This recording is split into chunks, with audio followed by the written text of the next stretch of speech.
Lady Catherine Whitmore had learned that widowhood was not just the absence of a husband, but the complete erasure of one's place in the world.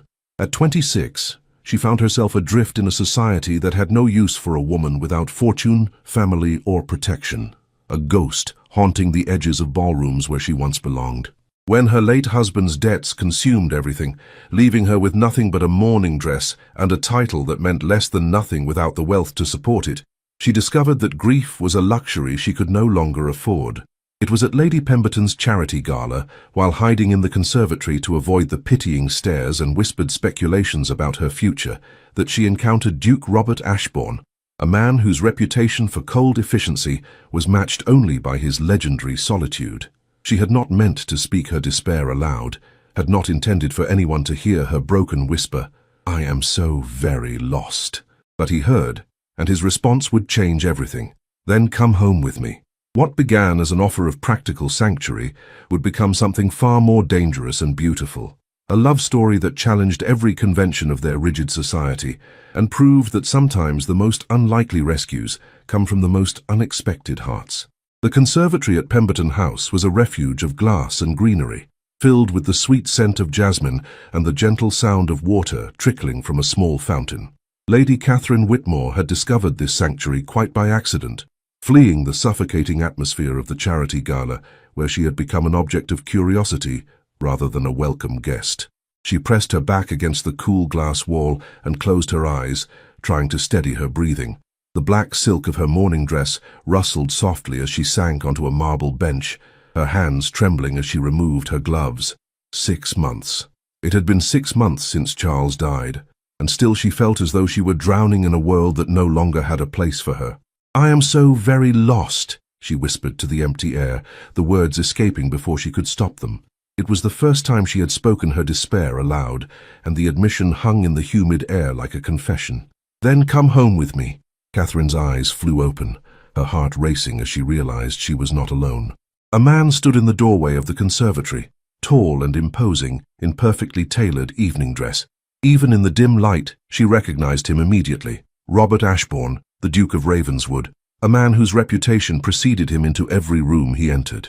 "Your Grace," Catherine stammered, rising quickly and attempting a curtsy despite her mortification. "I did not realize. I thought I was alone." "Clearly," he replied, his voice carrying the cultured tones of aristocracy, but lacking the warmth one might expect. Though I suspect that was rather the point. Catherine felt heat rise in her cheeks. "I apologize for my outburst. It was inappropriate and honest," the Duke interrupted, stepping into the conservatory with measured steps. A refreshing change from the carefully orchestrated pleasantries being exchanged in the ballroom. Up close, Robert Ashbourne was even more formidable than his reputation suggested. He was perhaps 35, with dark hair that showed the first hints of silver at the temples and steel-grey eyes that seemed to see everything. His face was lean and aristocratic, with sharp cheekbones, and a mouth that appeared unaccustomed to smiling. There was an air of controlled power about him, as if he were a man who had learned to command not just estates and servants, but his own emotions as well. "I should return to the gathering," Catherine said, though she made no move toward the door. "I'm sure you came here seeking solitude, not the company of a woman in my circumstances." "And what circumstances are those?" Robert asked, settling onto the bench across from her, with an ease that suggested he was accustomed to making himself comfortable wherever he chose. Catherine hesitated, unsure how to explain her situation without sounding either pitiable or bitter. "I am recently widowed, Your Grace. My husband left considerable debts, and I find myself without resources or prospects." "Ah," Robert said simply. "Hence the charity gala. You are here as a potential recipient rather than a benefactor." The blunt assessment stung, but Catherine appreciated his directness. "Yes, though I confess I am not entirely certain what form of charity I am seeking.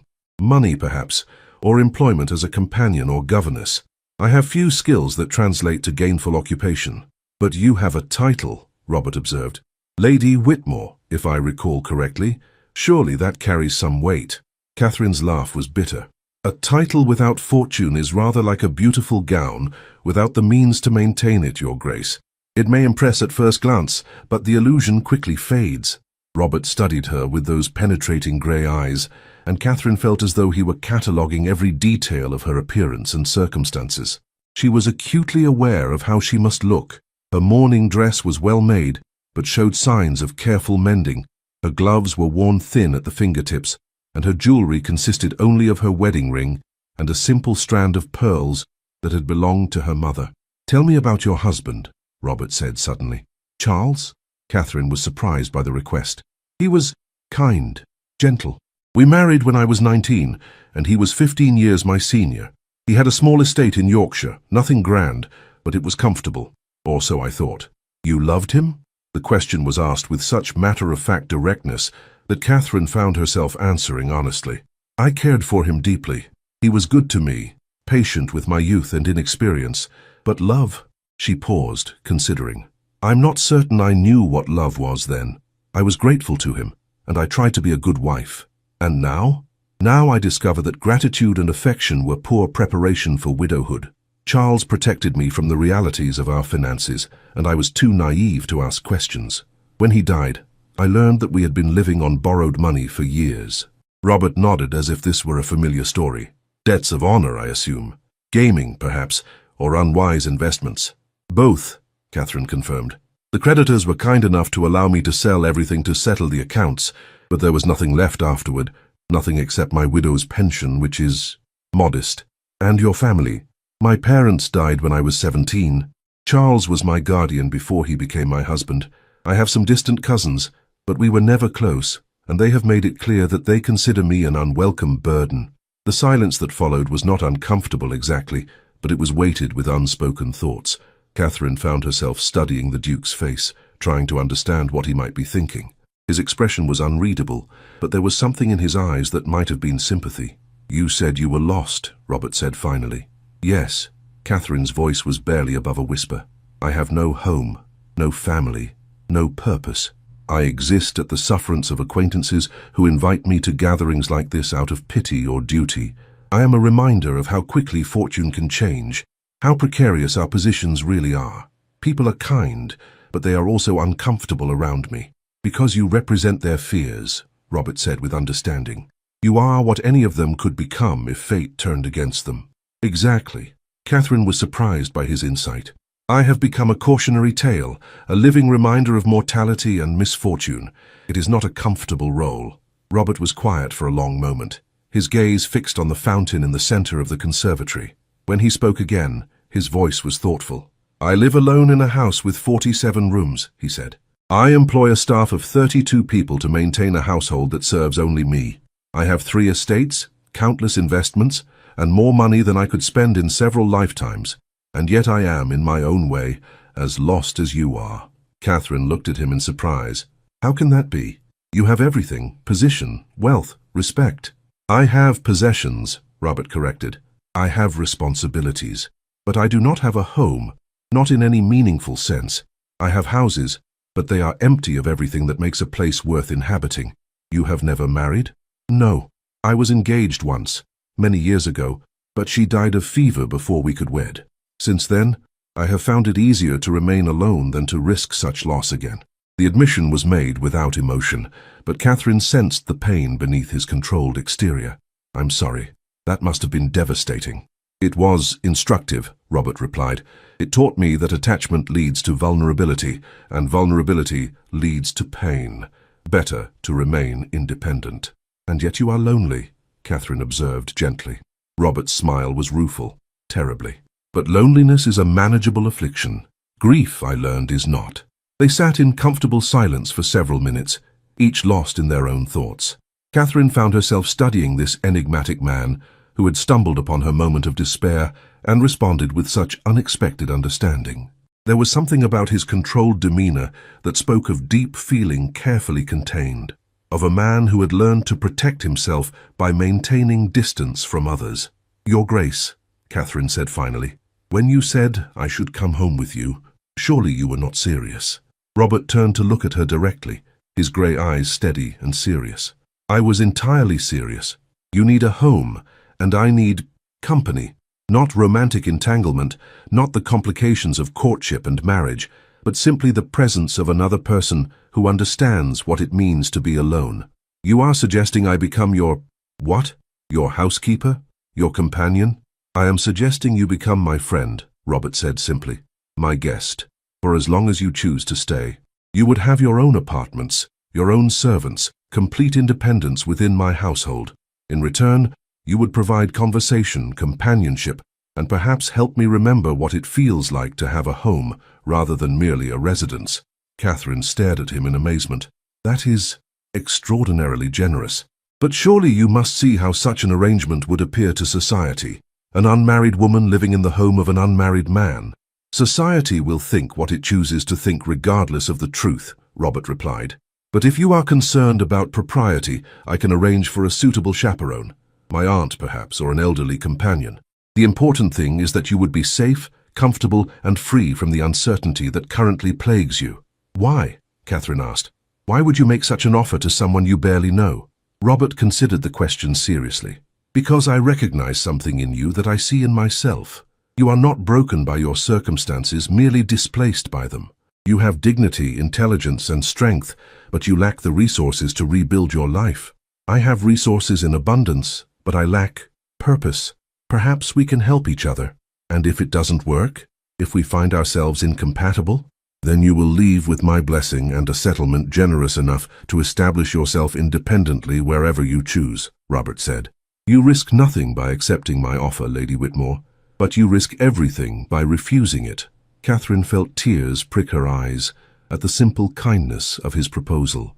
I don't know what to say. Say yes, Robert replied gently. Say you will give us both a chance to discover what it means to have a home again. Catherine looked around the conservatory, at the lush plants and flowing water that created such a peaceful sanctuary, then back at the man who had appeared like an answer to a prayer she hadn't dared to voice. Yes, she whispered. Yes, I will come home with you. Robert's smile was the first genuine expression of warmth she had seen from him, and it transformed his entire face. Then let us leave this gathering of well-meaning but ultimately useless charity and begin our experiment in mutual rescue.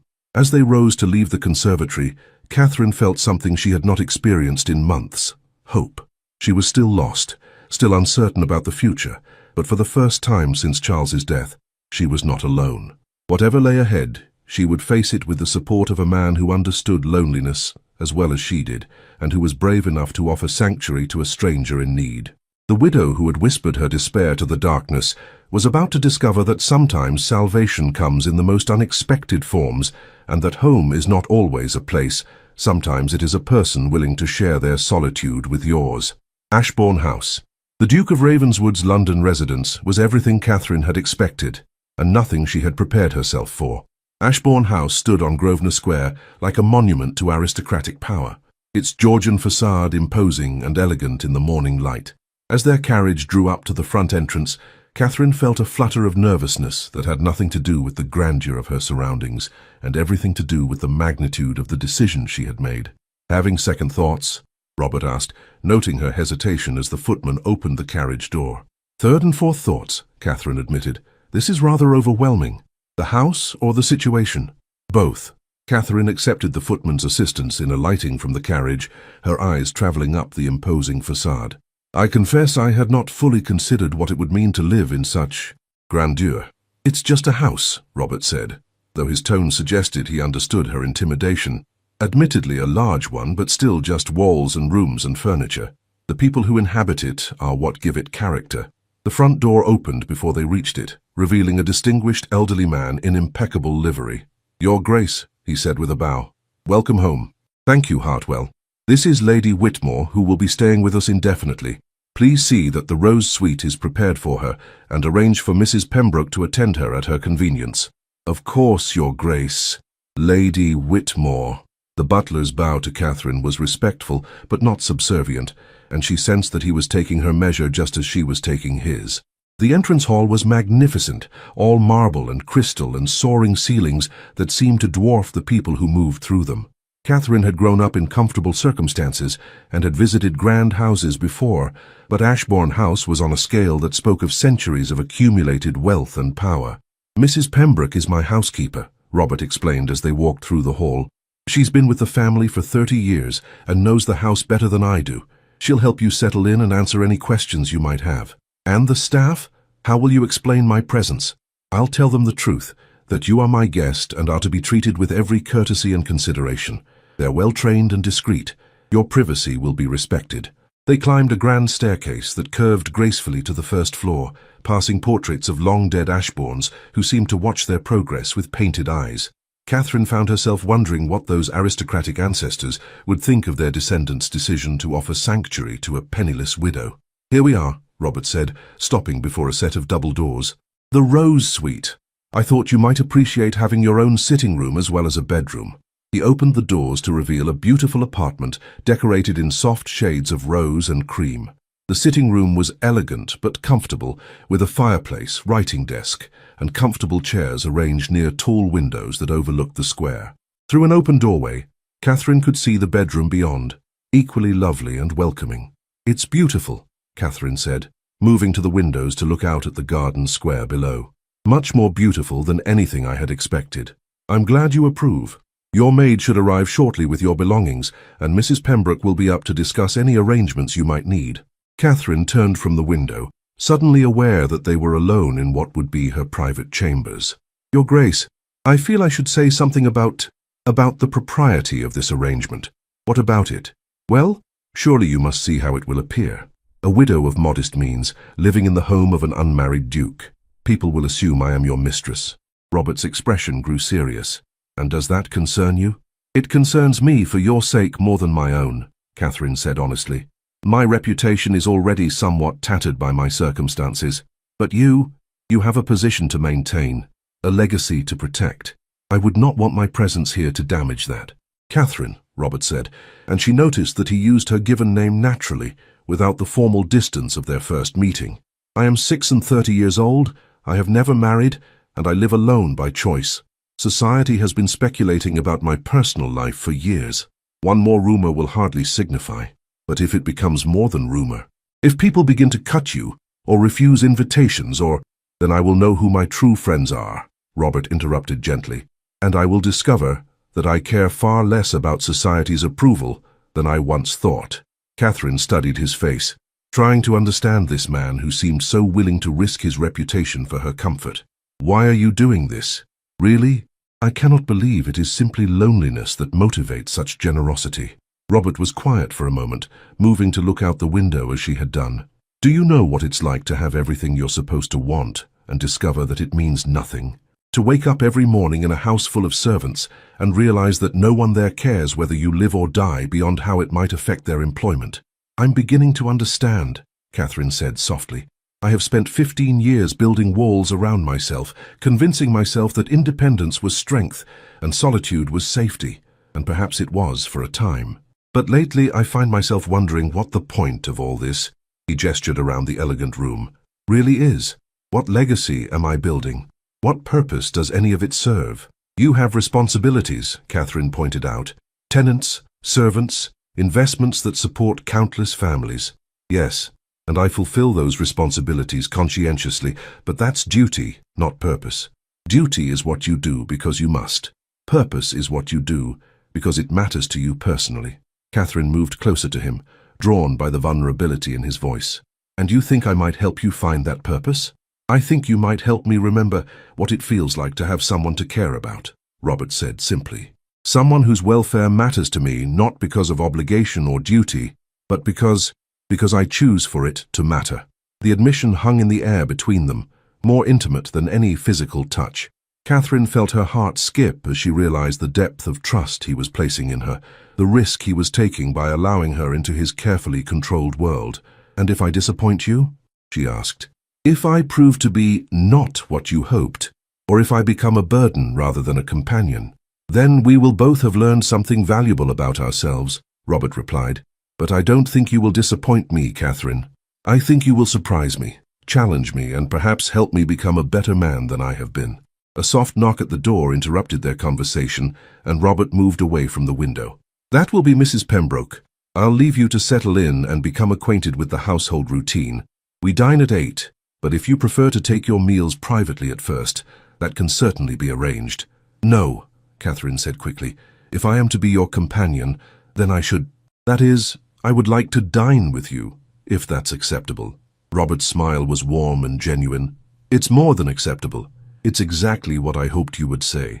After he left, Catherine sank into one of the comfortable chairs and tried to process the magnitude of what had just occurred. In the space of 12 hours, she had gone from desperate uncertainty to, what? Security, certainly. Comfort, undoubtedly. But there was something else. Something in the way Robert looked at her and spoke to her that suggested this arrangement might become far more complex than either of them had anticipated. Mrs. Pembroke proved to be a woman of middle years with kind eyes and a no-nonsense manner that immediately put Catherine at ease. "His Grace has explained the situation," she said as she supervised the unpacking of Catherine's modest wardrobe. "You're to be treated as an honored guest with full access to the house and grounds. Is there anything particular you'll be needing?" "I confess I'm not entirely certain," Catherine admitted. "This is all rather new to me." "Well, you'll want a lady's maid, certainly. I can arrange for one of the housemaids to attend you, or we can hire someone specifically for your needs." "One of the housemaids would be perfectly adequate," Catherine said quickly.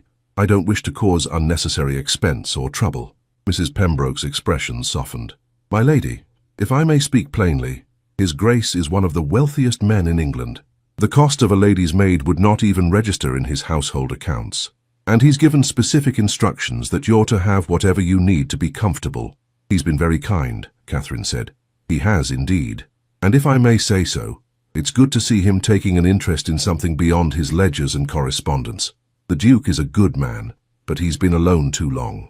Perhaps your presence here will remind him that there's more to life than duty and responsibility." That evening, Catherine dressed carefully for dinner, choosing her best black silk gown and her mother's pearls. She was nervous about this first formal meal, uncertain about the protocols of her unusual situation.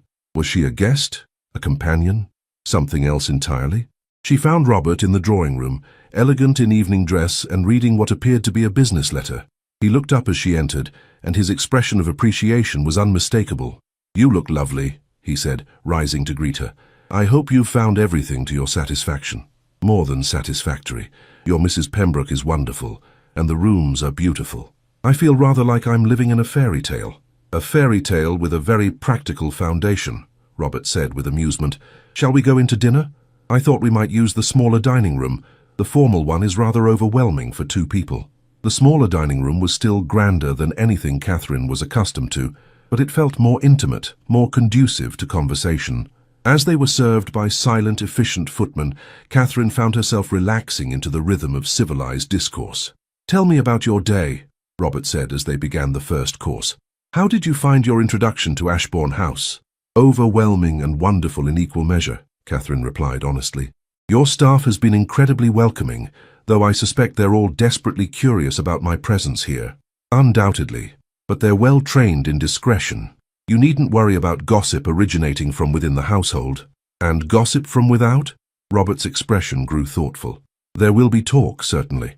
London society thrives on speculation and scandal. But I've found that the best way to handle gossip is to live one's life with integrity and let others draw their own conclusions. You make it sound simple.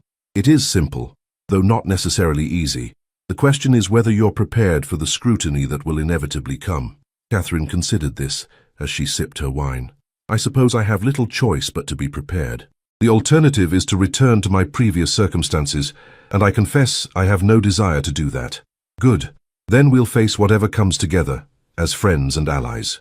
The word friends hung in the air between them, and Catherine found herself wondering if that was truly all Robert intended their relationship to be.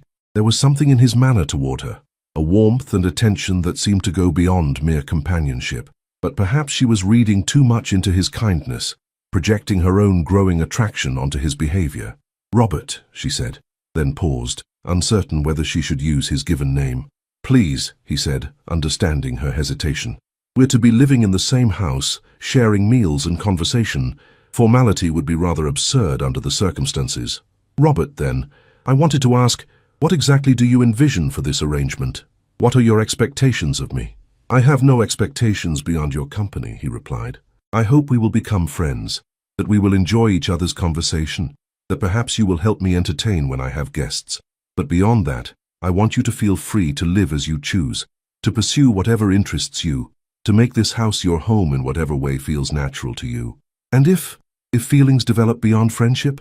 Catherine asked, her cheeks warming at her own boldness. Robert's gaze intensified, and she saw something flicker in his grey eyes that might have been hope. "Then we will address that possibility when and if it arises," he said carefully. "But I want you to know that I have no ulterior motives in offering you sanctuary. I am not expecting or demanding anything beyond what you freely choose to give." "I believe you," Catherine said, "and I want you to know that I am grateful beyond words for your kindness. Whatever this becomes, you have given me something I thought I had lost forever, hope for the future." "Then we are even," Robert said softly, "because you have given me something I thought I no longer wanted, a reason to care about tomorrow." As they continued their meal, Catherine felt a sense of rightness settle over her like a warm cloak. She was still uncertain about the future, still navigating the complex emotions of her situation, but for the first time in months, she felt as though she belonged somewhere. The widow who had whispered her despair in a conservatory had found not just shelter, but the possibility of something far more precious, a chance to build a new life with a man who understood loneliness as well as she did, and who was brave enough to risk his heart again. Finding home. 3 weeks into her residence at Ashbourne House, Catherine had settled into a routine that felt both natural and surprisingly comfortable. Her days were filled with small pleasures she had almost forgotten existed. Leisurely breakfasts in the morning room, afternoons reading in the magnificent library, walks in the private garden that adjoined the house. Most importantly, she had begun to understand the man who had so unexpectedly rescued her from despair. Robert Ashbourne was nothing like what she had expected from his reputation. Society painted him as cold, aloof, impossibly demanding. In reality, he was thoughtful, intelligent, and possessed of a dry wit that emerged once he felt comfortable in someone's presence. He was also, Catherine realized, profoundly lonely despite his wealth and position. "You're brooding again," Catherine observed as she entered the library one afternoon to find Robert staring out the window with a frown. "I don't brood," Robert replied without turning around.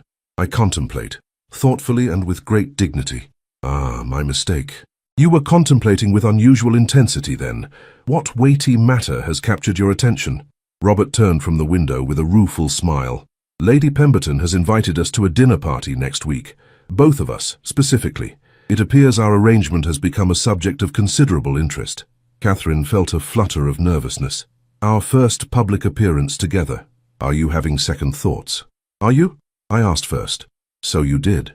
Robert moved to the chair across from hers, settling into it with the graceful economy of movement she had come to associate with him. "No, I'm not having second thoughts, but I am concerned about subjecting you to what will undoubtedly be intense scrutiny." "I can handle scrutiny," Catherine said with more confidence than she felt. "I'm more concerned about the impact on your reputation. Once we appear together publicly, there will be no going back. Society will draw its conclusions, and those conclusions will follow you long after I'm gone." "After you're gone?" Robert's voice sharpened. "Are you planning to leave?" "No," Catherine said quickly. "That is, I have no immediate plans to leave.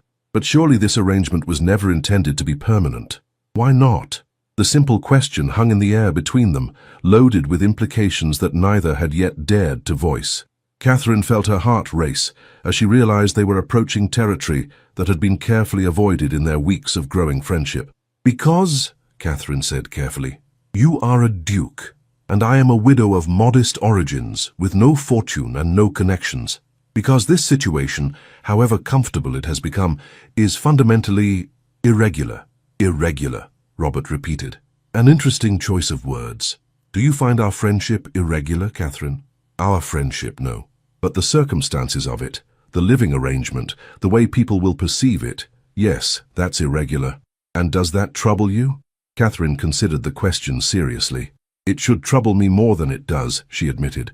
"I was raised to value propriety and convention, but I find that I care less about society's opinion than I do about this. About what we've built here." "And what have we built?" Robert asked softly. "A home," Catherine said without hesitation. "A real home, not just a place to live. We've built friendship and trust and something I'm not quite ready to name." Robert leaned forward in his chair, his grey eyes intense. "Then name it now. What is this thing between us that we're both so carefully dancing around?" Catherine felt her breath catch. "Robert, I love you," he said simply, the words falling into the quiet library like stones into still water. "I didn't plan to, didn't want to, but I do. I love your intelligence, your strength, your refusal to be pitied or patronized. I love the way you've brought life to this house, the way you've made me remember what it feels like to have someone to care about." Catherine stared at him, her heart pounding so loudly she was certain he could hear it. "You love me, desperately, completely, against all reason and contrary to every wall I've built around my heart for the past 15 years. Robert's voice was steady, but she could see the vulnerability in his eyes. "And I hope, that you might feel something similar for me." "I do," Catherine whispered. "I love you too, though I've been afraid to admit it even to myself." "Why afraid?" "Because it changes everything. Because once we acknowledge this, we can't go back to being simply friends. Because I'm terrified of losing what we have by wanting more." Robert rose from his chair and moved to kneel beside hers, taking her hands in his. "Catherine, look at me." She met his gaze, seeing in it all the tenderness and passion she had been afraid to hope for. "You will not lose what we have," he said firmly. "Our friendship, our trust, our companionship, those are the foundation of what we are building. Love doesn't replace them, it strengthens them. But the complications will be worth it," Robert interrupted gently. "Catherine, I have spent 15 years avoiding complications, avoiding risk, avoiding anything that might cause me pain. And what has it gotten me? A lonely existence in a beautiful house, surrounded by luxury but empty of meaning. You've given me back my life, my purpose, my hope for the future. Whatever complications come with loving you, they are a small price to pay for the joy you've brought me." Catherine felt tears prick her eyes. "I never thought I would love again. After Charles died, I thought that part of my life was over forever.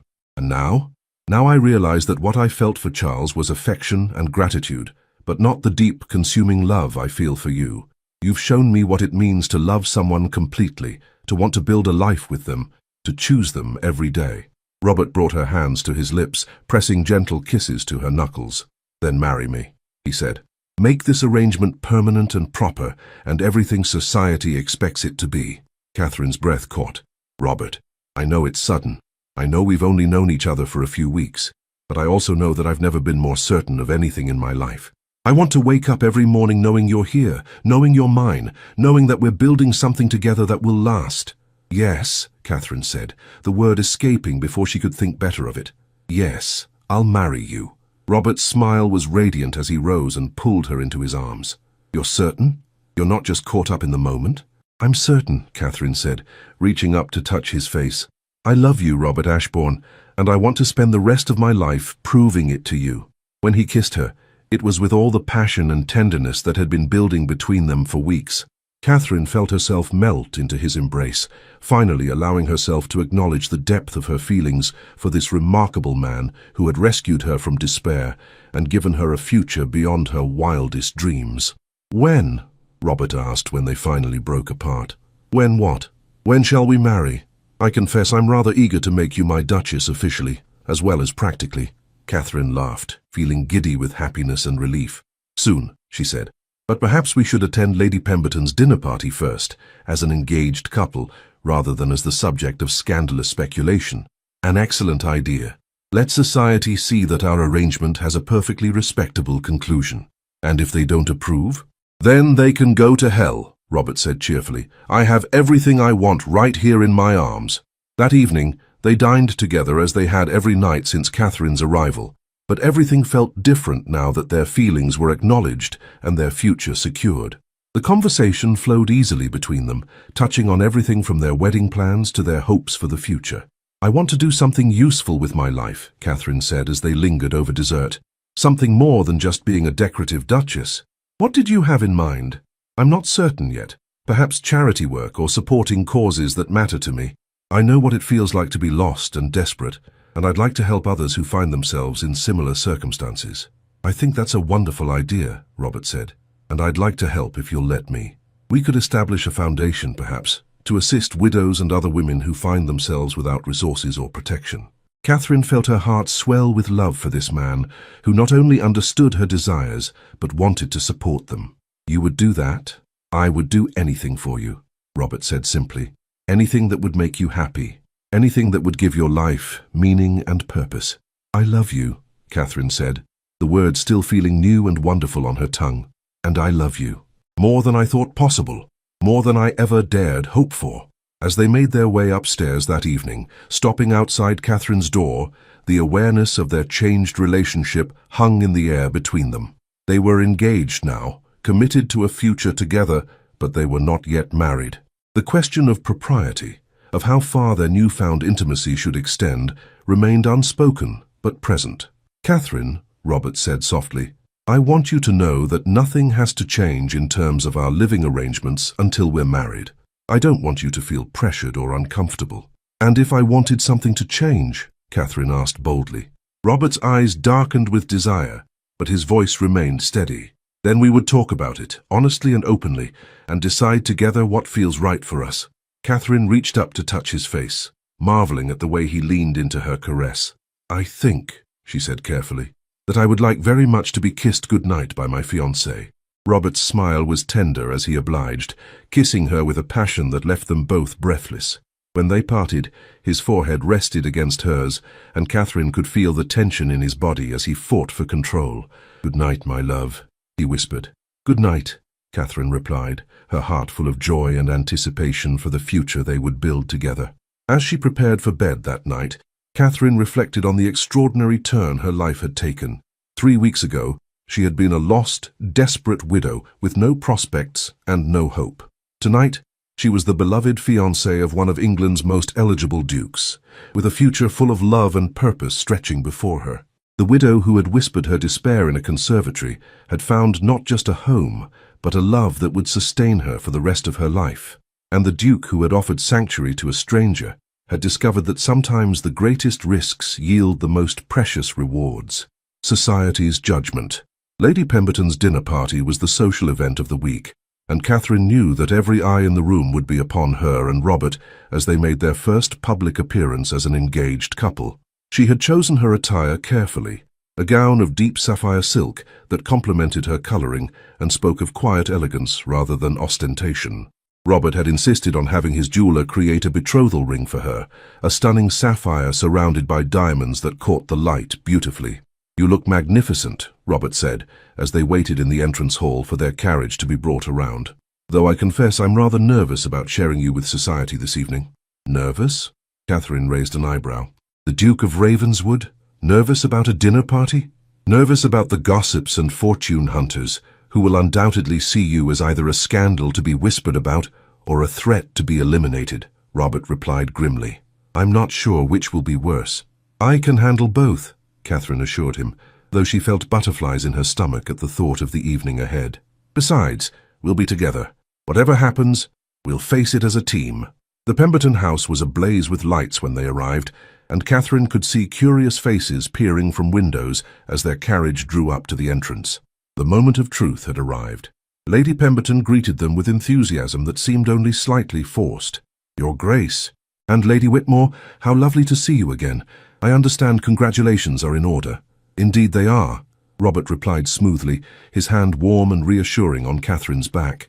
"Lady Whitmore has done me the honor of accepting my proposal." "How wonderful!" Lady Pemberton's smile was bright, but Catherine caught the calculating look in her eyes. "Such a romantic story, I'm sure. You must tell me all about it." As they moved into the drawing room, Catherine was acutely aware of the conversations that stopped abruptly as they passed, the curious stares, the whispered comments behind fans. She kept her chin high and her expression serene, drawing strength from Robert's steady presence beside her. "Ashbourne." Lord Pemberton approached with a hearty smile and a firm handshake. "Heard the news, of course. Congratulations, old man." "Lady Whitmore, a pleasure to see you again." "Thank you, Lord Pemberton," Catherine replied gracefully. "You're very kind." "Not at all, not at all. Always happy to see a good match, though I must say it was quite a surprise. Didn't know you two were acquainted." "We met at your wife's charity gala," Robert said easily. "Sometimes the most important encounters happen when we least expect them." As the evening progressed, Catherine found herself navigating a complex social minefield. Some guests were genuinely warm and welcoming, pleased to see Robert happy and settled. Others were coolly polite, clearly disapproving of the match, but too well-bred to express their feelings openly. Still others were openly curious, asking pointed questions about their courtship and engagement that bordered on impertinent. "Such a whirlwind romance," observed Lady Hartwell, a woman known for her sharp tongue and sharper observations. You've only been acquainted for a few weeks, haven't you? Sometimes the heart knows what it wants immediately, Catherine replied calmly. I consider myself fortunate that His Grace felt the same way. Indeed. And your late husband? You were married to Lord Whitmore for several years, were you not? 7 years, Catherine confirmed, recognizing the trap being laid. He was a good man, and I mourned his loss deeply, but I've learned that honoring the dead doesn't require abandoning life. How practical of you, Lady Hartwell said with a smile that didn't reach her eyes. Robert appeared at Catherine's elbow, his expression pleasant, but his voice carrying a subtle warning. Lady Hartwell, how delightful to see you. I trust you're enjoying the evening? Oh yes, Your Grace. I was just getting acquainted with your charming fiancé. Such an interesting story, how you met. Interesting indeed, Robert agreed, though I find the future far more compelling than the past, don't you? The conversation moved on, but Catherine was left with the distinct impression that Lady Hartwell would be spreading her own version of events throughout London's drawing rooms within days. At dinner, Catherine found herself seated between Lord Pemberton and a young man introduced as Mr. Fitzwilliam, who seemed determined to flirt despite her obvious engagement. Across the table, she could see Robert engaged in conversation with Lady Pemberton and another woman, though his eyes frequently found hers with reassuring warmth. I must say, Lady Whitmore, Mr. Fitzwilliam said, as the second course was served, you've certainly caused quite a stir in society. Capturing the heart of the elusive Duke of Ravenswood, quite an accomplishment. I hardly think of it as an accomplishment, Catherine replied coolly. Love is not a conquest, Mr. Fitzwilliam. It's a gift freely given and received. Of course, though one must admire your timing. A widow in reduced circumstances, finding love with one of England's wealthiest dukes. Quite fortunate, really. Catherine felt her temper rise at the implication, but before she could respond, Lord Pemberton intervened smoothly. Fitzwilliam, I believe you're wanted in the drawing room. Something about settling a wager regarding the races. As the young man reluctantly excused himself, Lord Pemberton turned to Catherine with an apologetic expression. I'm sorry about that, my dear. Young men can be thoughtless in their conversation. Thank you, Catherine said gratefully, though I suspect I'll need to grow accustomed to such comments. Perhaps, but you'll find that those who matter will judge you by your character, not your circumstances. And anyone who knows Ashbourne knows he's not a man to be swayed by fortune hunters or social climbers. His regard for you speaks volumes about your worth. The kindness in his voice was genuine, and Catherine felt some of her tension ease. Not everyone in society would be hostile to their match. After dinner, as the ladies withdrew to the drawing room, while the gentlemen enjoyed their port, Catherine found herself the centre of attention in a way that was both flattering and uncomfortable. Lady Pemberton seated her in a place of honour and immediately began what amounted to an interrogation disguised as friendly conversation. Now then, my dear, Lady Pemberton said, settling herself with obvious relish, you simply must tell us everything. How did the Duke propose? Was it terribly romantic? Catherine was acutely aware that every word she spoke would be dissected and repeated throughout London society. It was perfect, she said simply. He proposed in his library, surrounded by books and afternoon sunlight. It was intimate and sincere, exactly what I would have chosen. And the wedding? When will it take place? Soon, Catherine replied. We see no reason to delay when we're both certain of our feelings. How refreshing, said Lady Hartwell with false sweetness, though some might say a longer engagement would be more appropriate, given your recent widowhood. My period of mourning ended months ago, Catherine said firmly, and I believe my late husband would want me to be happy rather than spending my life in perpetual grief. Of course, though one does wonder what attracted the Duke to you so suddenly. He's been quite the confirmed bachelor for so many years. Catherine felt her patience wearing thin, but she maintained her composure. Perhaps you should ask him that question yourself, Lady Hartwell. I'm hardly qualified to speak for His Grace's feelings. Oh, but surely you must have some idea. Was it love at first sight? Or did your circumstances play a role in his decision to offer marriage? The implication was clear, and Catherine felt her cheeks burn with indignation. Before she could respond, however, a new voice entered the conversation. I believe, said the Dowager Countess of Westbrook, a formidable woman in her 70s whose opinion carried significant weight in society, that we are being rather impertinent in our curiosity. Lady Whitmore owes us no explanations for her private affairs. Of course not, Lady Hartwell said quickly, clearly chastened by the Dowager's intervention. I merely meant, I'm sure you meant well. the Dowager said with a smile that was both gracious and dismissive. Lady Whitmore, I knew your mother slightly. She was a lovely woman, and I can see her grace and dignity in you. The Duke is fortunate to have won your affections. Thank you, my lady, Catherine said, feeling a rush of gratitude for the unexpected support. That's very kind of you to say. When the gentleman rejoined them, Robert immediately sought out Catherine, his eyes scanning her face for signs of distress. How are you faring? He asked quietly. Well enough, Catherine replied, though I think I'm beginning to understand why you prefer solitude to society gatherings. That bad? Not all of it. The Dowager Countess of Westbrook was very kind, and Lord Pemberton has been a perfect gentleman, but there are others who seem determined to find scandal where none exists. Robert's expression darkened. Who has been impertinent? I'll speak to them immediately. No, Catherine said quickly, placing a restraining hand on his arm. That would only make things worse. I can handle a few pointed comments and raised eyebrows. What I cannot handle is you fighting my battles for me and confirming their suspicions that I'm some helpless creature who trapped you into marriage. You're right, of course, Robert said, though his jaw remained tight with suppressed anger. But I hate seeing you subjected to their petty cruelties. It's the price we pay for defying convention, Catherine said philosophically. But I'd rather face their disapproval as your wife than live safely as a lonely widow. Wouldn't you? Robert's expression softened, and he lifted her hand to his lips, pressing a gentle kiss to her knuckles in full view of the assembled company. Every day for the rest of my life, he said quietly. The gesture was both tender and defiant, a clear statement that he was proud of his choice and unashamed of their love. Catherine felt her heart swell with pride and affection for this man who was willing to face society's censure for her sake. The remainder of the evening passed more smoothly, though Catherine was aware of the continued scrutiny and whispered conversations that followed their every move. When they finally took their leave, she felt exhausted from the effort of maintaining her composure under such intense observation. Well, Robert said as their carriage pulled away from the Pemberton house, that was illuminating. Indeed. I think we can expect to be the subject of considerable gossip for the foreseeable future. Does that concern you? Catherine considered the question seriously. It concerns me for your sake more than my own. I've already lost everything once.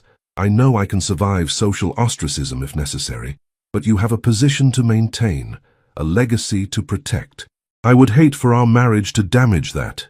Catherine, Robert said, taking her hand in his, look at me. She turned to face him in the dim carriage, seeing the intensity in his grey eyes, even in the flickering light from the street lamps. I have spent my entire adult life living according to society's expectations, he said firmly. I've been the perfect duke, the model of propriety and responsibility. And what has it gotten me? A lonely existence in a beautiful house, surrounded by people who respect my title but care nothing for me as a man. You've shown me what it means to be truly alive, truly happy.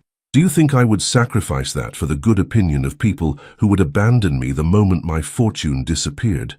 But your reputation will survive a few raised eyebrows and whispered comments, and those who truly matter will judge our marriage by its fruits, not by the circumstances that brought us together. In time, when they see how happy we are, when they witness the love between us, the gossip will die down, and we'll simply be another married couple in society. You make it sound so simple. It is simple, though not easy. We love each other, Catherine. We're going to build a life together based on mutual respect, shared values, and genuine affection. What could be more respectable than that? Catherine leaned against his shoulder, drawing comfort from his warmth and certainty. I love you, she said softly, and I promise you won't regret choosing me, regardless of what society thinks. I could never regret choosing love over loneliness, Robert replied, pressing a kiss to the top of her head. Never. The following weeks brought a flurry of activity as they planned their wedding and navigated the complex social landscape of London society.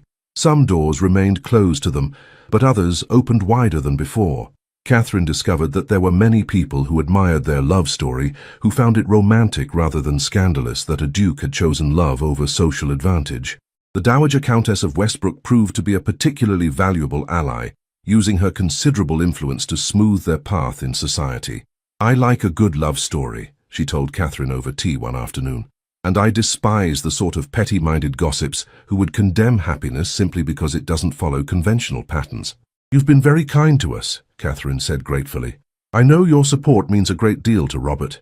"The Duke is a good man who deserves happiness," the Dowager replied, "and you, my dear, are exactly what he needs.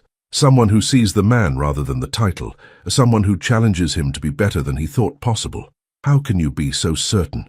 "Because I've watched him these past weeks. He's more alive, more engaged with the world than I've seen him in years. That's the mark of a woman's positive influence on a man's life." As their wedding day approached, Catherine found herself reflecting on the extraordinary journey that had brought her to this point. 6 months ago, she had been a desperate widow with no prospects and no hope.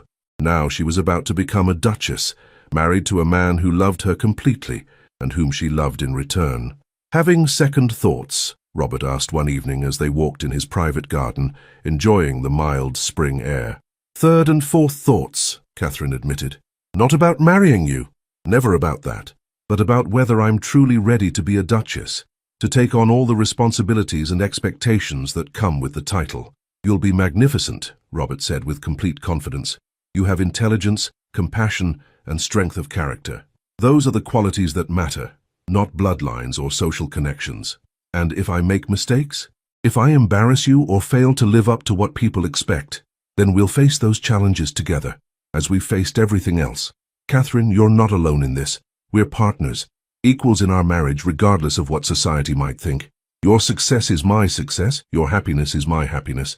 They had stopped beside a fountain, the sound of water providing a peaceful backdrop to their conversation.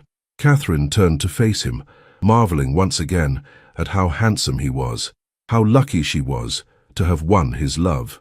"I have something for you," Robert said suddenly, reaching into his jacket pocket. "A wedding gift, though I suppose it's rather early." He handed her a small velvet box, and Catherine opened it to reveal a stunning necklace, a delicate chain of diamonds and sapphires that would complement her engagement ring perfectly. "Robert, it's beautiful," she breathed. "But you've already given me so much." "I've given you security and comfort," he interrupted. "But you've given me everything that truly matters. Love, purpose, hope for the future. A necklace seems rather inadequate in comparison." "Help me put it on?" Catherine asked, turning so he could fasten the clasp at the back of her neck. His fingers were gentle against her skin as he secured the necklace, and Catherine shivered at his touch. They had maintained careful propriety in their physical relationship, sharing kisses and tender caresses, but going no further until they were married. The restraint was becoming increasingly difficult as their wedding day approached. "Catherine," Robert said softly, his hands resting on her shoulders as she turned back to face him. "Yes? I want you to know that our wedding night, there's no pressure, no expectations beyond what you're comfortable with. I know your marriage to Charles was dutiful rather than passionate. I want our physical relationship to be based on mutual desire and affection, not obligation." Catherine felt her cheeks warm, but she appreciated his consideration. "And if I told you that I desire you very much indeed, that I'm rather looking forward to discovering what passion feels like?" Robert's eyes darkened with desire, and his grip on her shoulders tightened slightly. "Then I would tell you that I love you more than life itself, and that I intend to spend our wedding night, and every night thereafter, showing you exactly how much." The promise in his voice sent heat racing through Catherine's veins, and she reached up to cup his face in her hands. "I love you, Robert Ashbourne, and I cannot wait to be your wife in every sense of the word." When he kissed her, it was with a passion that left them both breathless and aching for more. But even as desire flared between them, Catherine felt the deeper satisfaction of knowing that their love was built on a foundation of friendship, respect, and genuine affection that would sustain them through whatever challenges lay ahead.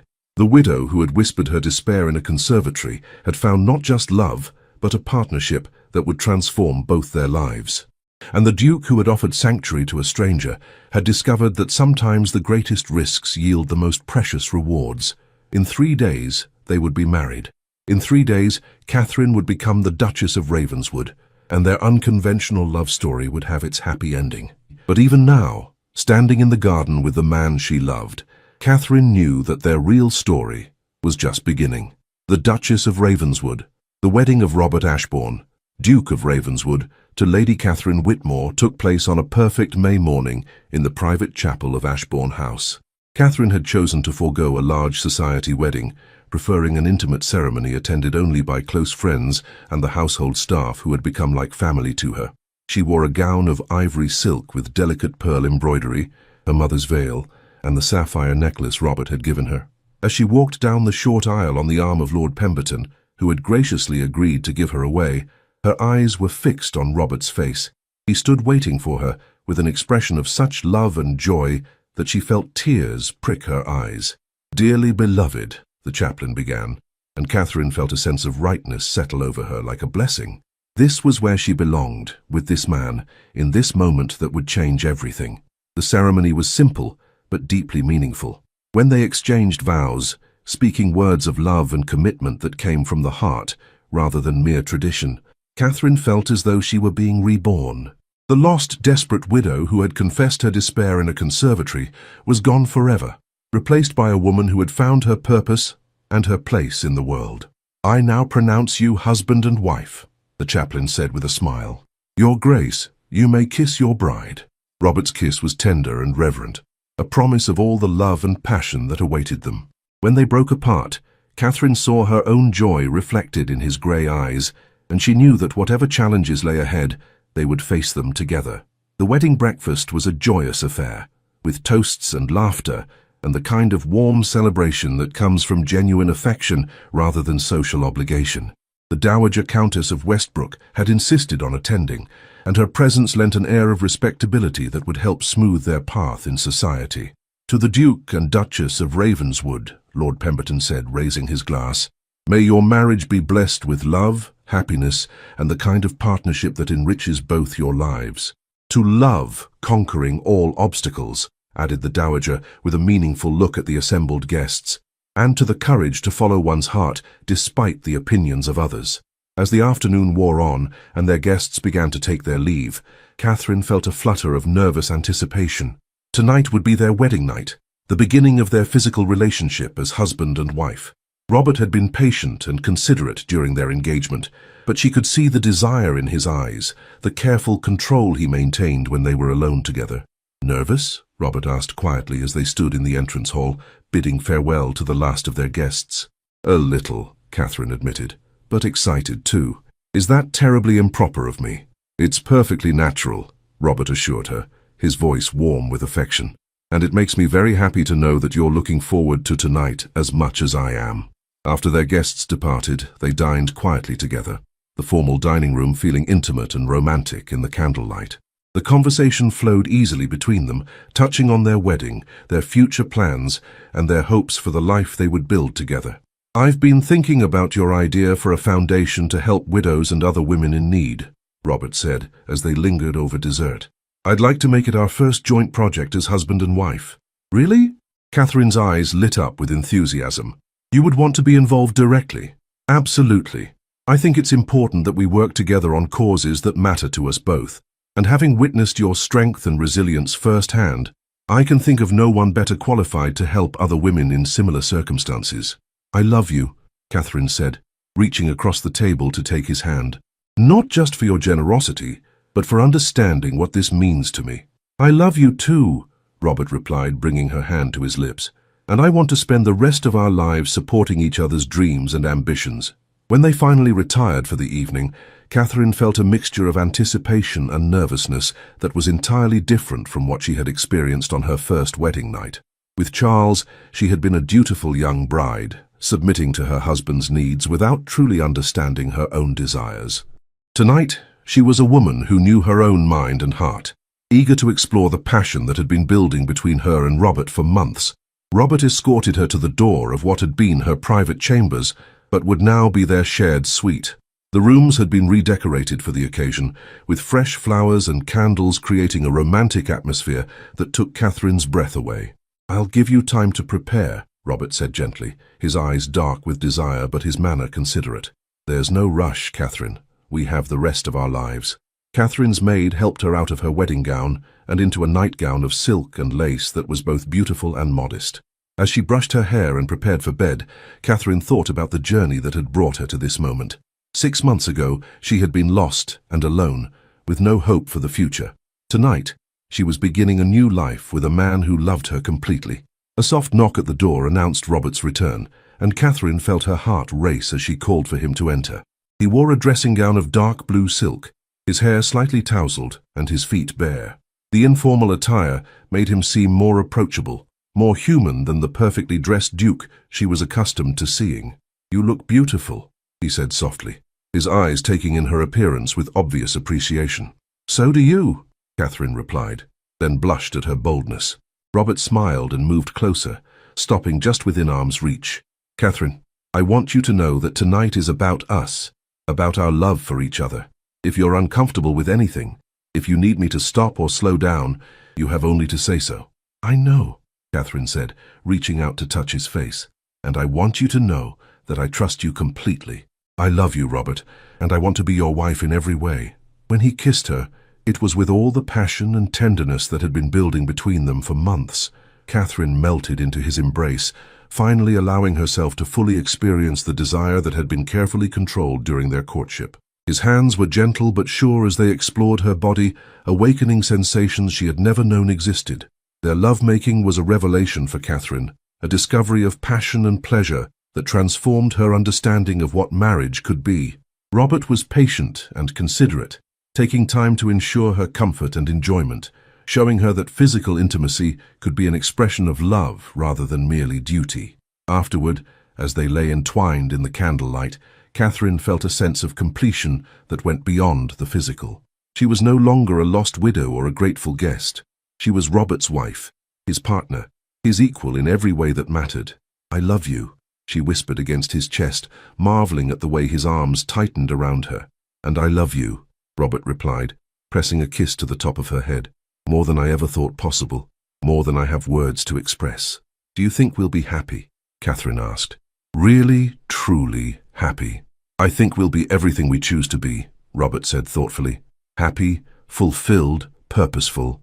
We have love, we have resources, we have each other. What more could we possibly need?"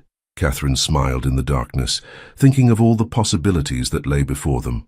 They would face challenges, certainly, society's continued scrutiny, the responsibilities of their positions, the normal trials of married life. But they would face them together, as partners who had chosen each other freely and completely.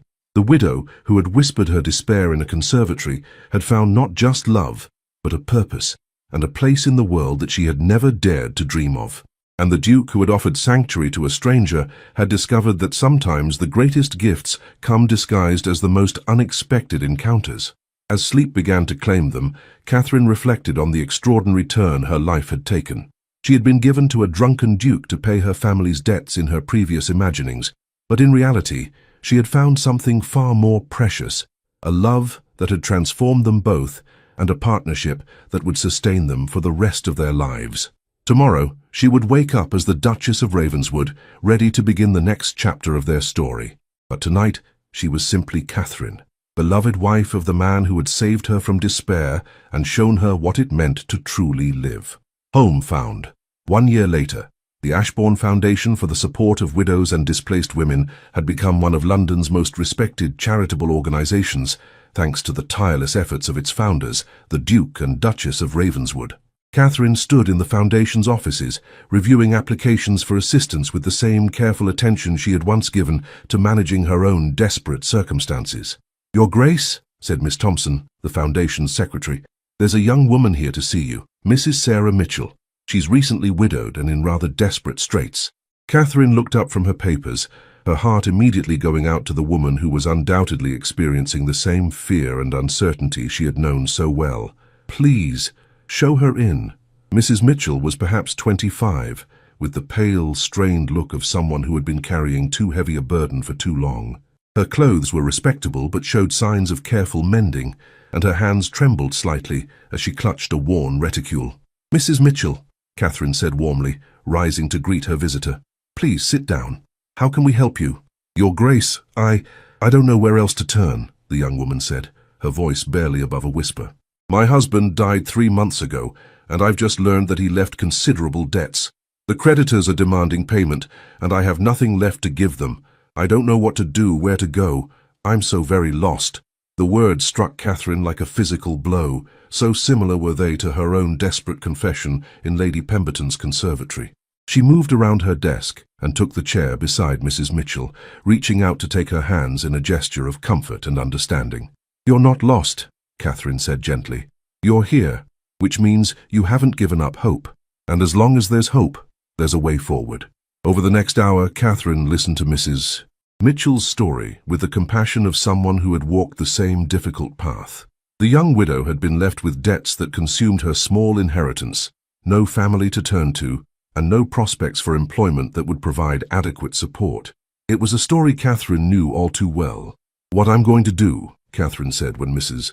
Mitchell had finished her tale, "is arrange for temporary lodging at one of our foundation houses while we work out a more permanent solution. We'll also provide a small allowance to cover your immediate needs and help you explore options for employment or training that might interest you." "Your Grace, I can't possibly accept such charity," Mrs. Mitchell protested, though her eyes filled with tears of relief. "It's not charity," Catherine said firmly. "It's one woman helping another, one person who has been lost, helping someone else find their way. I was in your exact situation not so long ago, Mrs. Mitchell. I know what it feels like to believe that all hope is gone." "You do?" Mrs.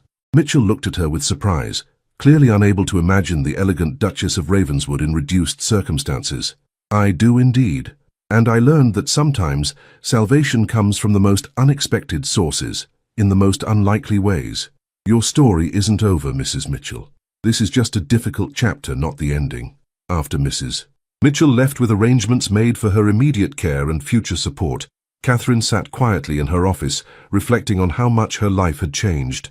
A year ago, she had been the one sitting in a chair, desperate and afraid, whispering her despair to the darkness. Now she was in a position to offer hope to others, facing similar circumstances. "Busy day." Robert's voice came from the doorway, and Catherine looked up to see her husband leaning against the frame with a smile. "A good day," Catherine replied, rising to greet him with a kiss. "We helped another woman today, someone very much like I was when we met. And how does that make you feel?" "Grateful," Catherine said without hesitation.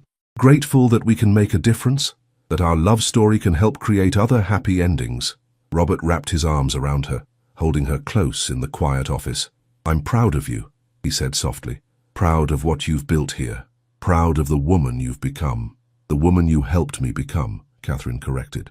"I could never have done this without your support, your belief in me. We did this together," Robert said, "just as we do everything else." They walked home together through the London streets, their conversation touching on the Foundation's work, their plans for the evening, and the comfortable details of a shared life. Catherine marveled, as she often did, at how natural it felt to be married to this man, how easily they had fallen into the rhythms of partnership and mutual support. That evening, as they dined quietly at home, Robert raised his wineglass in a toast. "To what?" Catherine asked, lifting her own glass. "To the woman who whispered she was lost and changed my life forever," Robert said with a smile. "To the love that began with an offer of sanctuary and became the foundation of everything that matters. To the man who heard my despair and offered me hope," Catherine replied. "To the Duke who taught me that home isn't a place, it's a person who chooses to love you completely." As they touched glasses, Catherine thought about the extraordinary journey that had brought them to this moment. She had been lost, truly lost, when Robert found her in that conservatory. But his simple offer, "Then come home with me," had changed everything. They had built more than a marriage. They had created a partnership that enriched both their lives and allowed them to help others. The foundation was thriving. Their love had only grown stronger with time, and Catherine had found a purpose that gave meaning to every day. "Do you ever wonder," Catherine asked as they prepared for bed that night, "what would have happened if you hadn't come into that conservatory when you did?" "Never," Robert said firmly, pulling her into his arms, "because it was meant to happen. We were meant to find each other, meant to build this life together. I don't believe in coincidence when it comes to love, Catherine.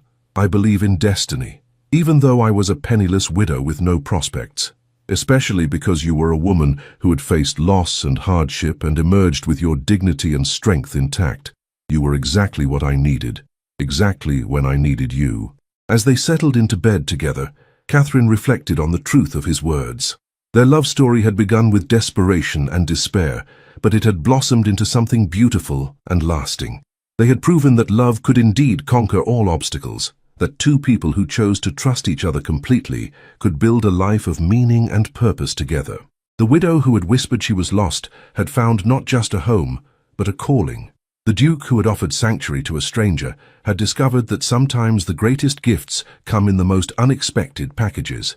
And together, they had created something that would outlast them both, a love story that would inspire others to believe in the possibility of second chances and new beginnings. In the quiet darkness of their shared bedroom, surrounded by the comfort and security they had built together, Catherine knew with absolute certainty that she was no longer lost. She had found her way home, and home was wherever Robert was, wherever their love could flourish and grow. The woman who had once been lost had become a beacon of hope for others, and the man who had offered her sanctuary had found his own salvation in her love. It was, Catherine thought as sleep claimed her, the most beautiful ending to what had seemed like an impossible story. But it wasn't really an ending at all. It was a beginning, the start of a lifetime of love, purpose, and shared dreams that would continue to unfold with each new day they faced together. From lost widow to beloved duchess, this is the story that proves love can find us even in our darkest moments. When Catherine whispered, "I am so very lost," and Robert replied, "Then come home with me," neither knew they were beginning the greatest love story of their lives. If you believe that sometimes our most desperate moments lead to our most beautiful beginnings, like this incredible transformation, don't forget to subscribe for more breathtaking historical romances that show us home isn't a place, it's a person who chooses to love you completely. Share in the comments. Which moment touched you most? The conservatory confession or the foundation scene? Let's celebrate love stories that remind us that sometimes salvation comes from the most unexpected hearts.